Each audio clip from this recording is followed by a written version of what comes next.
Bonjour à toutes et à tous et bienvenue à tous les supporters du Real Madrid, fans de football espagnol et fans de football en général. J'espère que tout le monde va bien. Dans cette vidéo qui sera assez courte sur l'actualité Real Madrid, on va parler ensemble de deux sujets assez intéressants. D'un côté, la nouvelle blessure de Vinicius Junior qui l'a empêché de jouer contre l'Atlético Madrid le week-end dernier en Liga. Une blessure qui pourrait bien peut-être le faire manquer le match du titre contre Gérone ce week-end-là. On serait quand même problématique autant pour lui que pour le Real de pas compter sur son fer de lance numéro 1 en termes de vitesse, de percussion, etc. Un joueur quand même très différentiel, Vinicius, même si ça lui arrive d'être un peu irrégulier, des fois de passer totalement à côté de certains matchs, mais globalement un joueur dont on a vraiment besoin. Donc on parlera un petit peu de ça et de toutes ces blessures depuis le début de saison qui arrivent à répétition et qui sont quand même un peu trop à mon goût. Et de l'autre côté, on parlera de Kylian Mbappé qui, d'après toutes les sources espagnoles et françaises, sont enfin unanimes depuis 4 ans sur ça. Il devrait quitter le Paris Saint-Germain à la fin de la saison à 100% pour rejoindre le Real Madrid, qui d'ailleurs commence à préparer le terrain, son contrat, la durée, sur les clauses, sur le salaire, etc. On va en parler aujourd'hui. Et aussi par rapport au fait que Mbappé attend juste le bon moment pour annoncer son départ du Paris Saint-Germain. Et je pense que c'est conditionné globalement à leur parcours dans les différentes compétitions, notamment la Ligue des Champions. Mais d'ailleurs, avant de commencer à parler de ces deux infos assez intéressantes, je voulais vous partager une anecdote pleine de seum de ma part. Comme je vous l'ai dit dans le débrief entre le Real et l'Atlético, j'allais me connecter le lendemain sur la boutique officielle du Real Madrid, du moins la billetterie, pour pourquoi pas avoir des places pour Real Madrid-Gérone. Match de titre, match de titan, de champion au Bernabéu, ambiance de folie, avec le nouveau stade quasiment terminé. Moi, ça fait 2 ans que je suis pas allé au Bernabéu. À chaque fois que j'y vais, c'est que pour des grosses victoires, 4-0, 5-0, 6-1, tout ce que tu veux. Donc limite, quand je vais là-bas, c'est un porte-bonheur limite pour l'équipe et on met en plus une goleada incroyable. Même si un scénario de match serré quand même pour le titre, une remontada ou quoi, ça m'aurait pas déplu pour le côté épique, etc.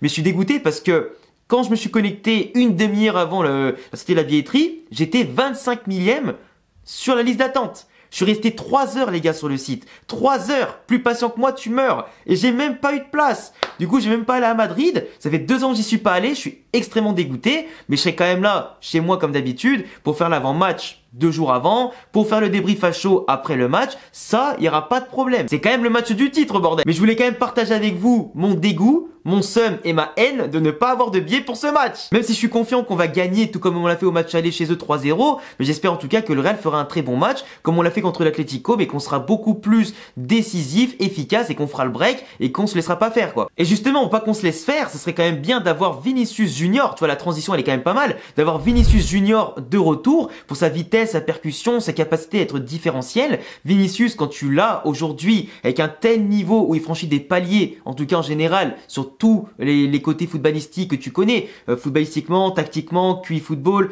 technique, etc. Le mec, il est bon partout en ce moment. Et surtout, il explose dans certains paliers qu'on lui connaissait pas, dans certaines zones de jeu qu'on lui connaissait pas.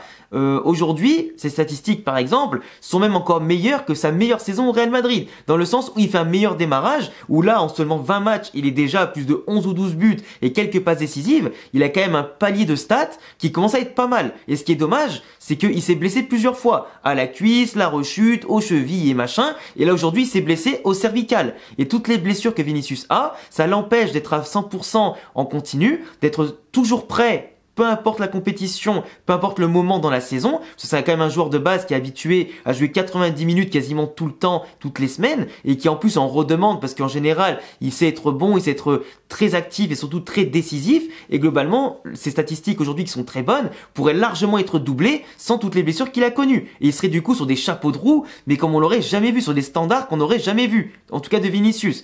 Et dans une saison où tu as le plus besoin de lui, quand tu as perdu Benzema cet été, que certes tu l'as remplacé par Rosselló et Brahim Diaz, qui apportent une magnifique contribution, en tout cas de chacun de leur côté, qui font une saison de malade tous les deux avec leur temps de jeu, ben Vinicius forcément il a un autre statut. Il y a Rodrigo à côté, il y a Bellingham derrière, mais globalement ces trois-là, sans attaquant de classe mondiale, une belle saison. Et Vinicius, avec des blessures, nous surprend quand même beaucoup. Et en plus, il a passé un palier assez intéressant sur le côté où il parle moins aux arbitres, il parle moins avec les joueurs adverses, il parle moins avec les supporters adverses. Ça lui est arrivé, comme en Coupe du Roi contre l'Atlético Madrid, de chambrer en plein milieu du match, alors qu'on n'était pas qualifié. Et en plus, c'est lui qui fait la boulette sur le but de Griezmann, même si Tchouaméni aurait pu faire mieux sur le positionnement. Mais Vinicius, c'est lui qui fait la mauvaise action, la mauvaise prise de balle, et en plus qui envoie en profondeur Griezmann limite. Donc tu vois, tu te retrouves avec un karma qu'il a vite rattrapé. Mais ça lui a quand même bien servi. Lui-même aujourd'hui en conférence de presse, en interview, te dit qu'il doit moins parler, qu'il doit plus se concentrer sur le jeu pour ne pas énerver non seulement lui-même, mais aussi ses coéquipiers et ne pas envenimer un match qui de base se passait très bien. Et Vinicius, aujourd'hui, contre le Bayern, City, Liverpool ou qui tu veux, en Ligue des Champions, t'en as forcément besoin. Parce que c'est un joueur différentiel. Il vaut mieux l'avoir avec toi dans les gros matchs comme ça que sans lui, tu vois ce que je veux dire ou pas? Que j'allais pas dire contre toi, mais sans lui, quoi. Donc aujourd'hui, Vinicius est devenu indispensable. C'est un des joueurs qui a connu la plus grosse progression footballistique ces dernières saisons, tout club et joueurs confondus. Il est passé de El juega contra nosotros à limite, c'est devenu le meilleur joueur de l'équipe, tu vois, presque. Mais globalement, c'est un leader dont on peut pas se passer dans les gros matchs. Même si en face, t'as Gérone, qui a pas le même budget, qui a pas les mêmes joueurs au talent individuel et collectivement, ils ont un football collectif qui est énorme. Gérone, il faut pas les prendre de haut. Ils sont à la place qu'ils méritent et globalement, aller au bout de la Liga en les battant, et même si on les bat, il faudra quand même continuer de se battre jusqu'au bout. C'est des mecs qui vont rien lâcher jusqu'à la fin de saison, qui jouent pas de Coupe d'Europe, qui peuvent se focaliser en plus en ayant perdu la Copa del Rey aussi, que sur le championnat. Donc globalement, si on peut prendre de l'avance en les battant ce week-end, il faut le faire. Et ça se fait aussi avec nos meilleures armes. Et Vinicius, moi je pense qu'il y a aussi quelque chose au-delà de la préparation physique avec Pintus, etc. Parce que les autres joueurs, quasiment au Real Madrid, à part ceux qui ont fait les croisés ou qui ont fait quelques petites blessures comme ça, ne se blessent pas autant, ou du moins pas autant en répétition.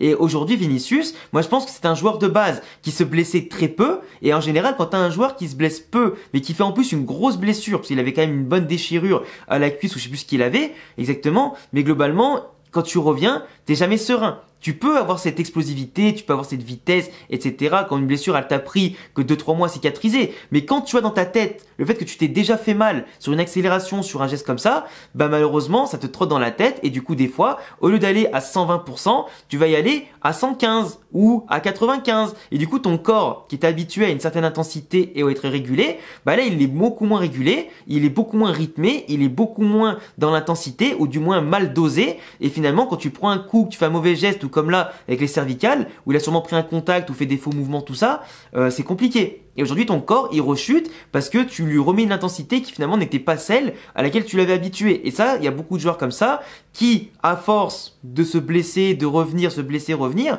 ne sortent pas de ce cycle-là en fait. Donc Vinicius, malheureusement, est dans un cycle aujourd'hui où soit il devait prendre beaucoup de repos, soit être dosé au niveau des efforts par Ancelotti et le staff technique, soit simplement essayer de retrouver ce niveau physique de résistance qui l'empêcherait de rechuter. Et là, c'est le problème qu'il a, c'est que c'est au cervical. Donc d'un côté, heureusement, c'est pas encore aux jambes, etc. Donc ça laisse le temps à ses jambes de cicatriser, de reprendre du rythme, de l'endurance, du physique, etc., du peps. Mais s'il se blesse en continu à de nouvelles parties de son corps à chaque fois, c'est qu'il y a un travail à faire aussi à ce niveau-là. Et quand tu es un joueur aussi différentiel, il faut que ton corps soit aussi robuste que ton talent. Et je pense que ça passera, bien sûr, d'ici la fin de saison, par une meilleure préparation. En plus, il va jouer la Copa América avec le Brésil, tout ça. Donc, il faudra bien sûr faire gaffe, surtout pour la saison prochaine, en espérant que déjà cette saison-là, on la finisse avec plus de trophées que la Supercopa. Après, sinon, il fait quand même une très bonne saison. Du coup, c'est pour ça que moi, j'espère qu'il reviendra à un très bon niveau physique, qu'on pourra compter sur lui dans tous les sprints finaux et qu'il sera ultra décisif et qu'il battra ses records de buts et de passes D avec le Real Madrid. Ça, en tout cas, j'en suis persuadé. Par rapport à Mbappé touche actuellement plus de 70 millions d'euros bruts avec le Paris Saint-Germain.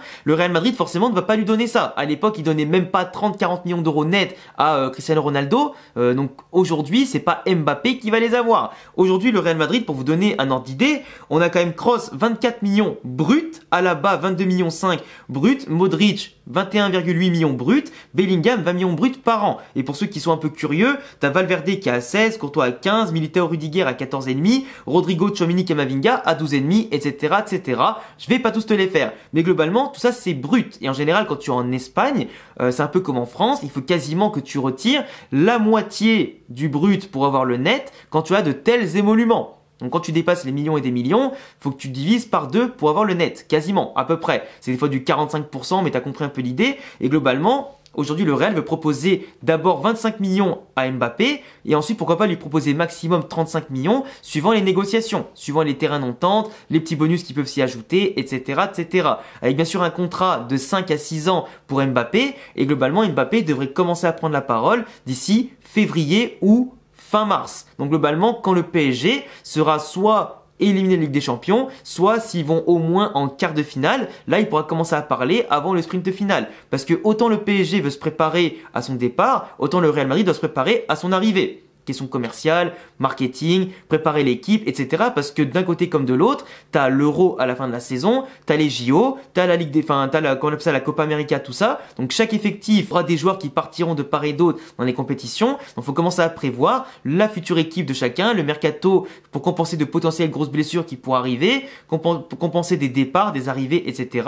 Et forcément, ça se fait pas en seulement quelques mois. La précipitation, c'est pas bon, autant pour le Real que pour le PSG, ni pour Mbappé qui doit voir avec son futur club, avec qui il reste ou avec qui il partira, s'il fait l'Euro plus les JO, et dans quelles conditions il arrivera pour le début de la saison d'après. Donc globalement, avec l'enjeu qu'il y a de manière économique et tout ça, et contractuel, Mbappé des fois ne pourra peut-être pas faire les JO, et peut-être pas au salaire qu'il veut. Donc globalement aujourd'hui, c'est une question de timing, c'est une question de négociation qui vont entrer en ligne de compte dans les 6 prochains mois, mais Mbappé aujourd'hui doit annoncer, je pense, d'ici février ou fin mars grand maximum, qu'il vient au Real Madrid ou pas. Mais globalement, aujourd'hui, tout tend vers l'arrivée d'Mbappé au Real Madrid. Et là où moi, son salaire, il m'intéresse, c'est que tu vois, le mec, il a quand même un statut de footballeur différentiel, générationnel. C'est Jude Bellingham plus dans la tête des gens, tu vois. Bellingham, il est arrivé, il avait beaucoup moins prouvé qu'un Mbappé, ça c'est sûr, mais il a déjà ce statut différentiel, Bellingham.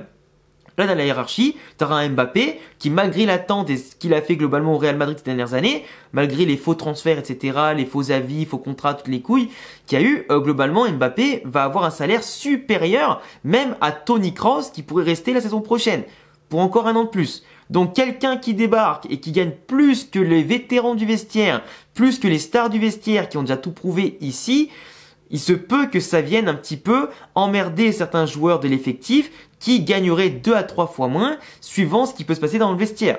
Et ce qui est un peu con, c'est que le Real Madrid a quand même une unité de vestiaire et un groupe familial assez fort et solidaire. Et j'espère qu'avec Mbappé, son arrivée, son salaire, tout ça, son comportement et tout ce qui peut arriver autour, j'espère que ça ne viendra pas bafouer la belle entente qu'il y a dans le vestiaire du Real Madrid. 25 à 30 millions d'euros bruts, évidemment bruts, ça serait vraiment parfait après avoir les accords commerciaux qu'il pourrait trouver, s'il a ses droits à l'image, s'il a quelques revenus en plus avec des sponsors, etc. qui s'additionnent. Mais globalement, Mbappé pourra pas dire qu'il est malheureux, même si en allant au Real Madrid, tu divises par 2 ton salaire. Il a renoncé à 80 millions de primes avec le Paris Saint-Germain pour que le Paris Saint-Germain garde quand même ses 80 millions au lieu d'avoir un transfert sec pour sa pomme au-dessus des 150 millions ou je sais pas quoi. Donc lui, il va toucher dans tous les cas une prime à la signature dès le départ en venant libre au Real Madrid. Donc il touchera peut-être 50, 80 millions de primes à la signature au Real Madrid, plus un salaire qui est certes divisé par 2, mais une giga prime en attendant pour compenser. Donc globalement, le Real peut vraiment se mettre entre guillemets bien avec Mbappé, dépenser beaucoup moins que ce qui était prévu sur la durée aussi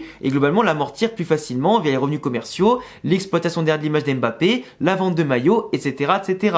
Donc globalement le contrat qui attend Mbappé au Real satisfera, je pense, largement les deux parties. Tant que le stade du Bernabéu va tourner à plein régime bientôt, il va dynamiser de ouf les revenus en tout cas du Real Madrid en termes événementiels, billetterie, etc.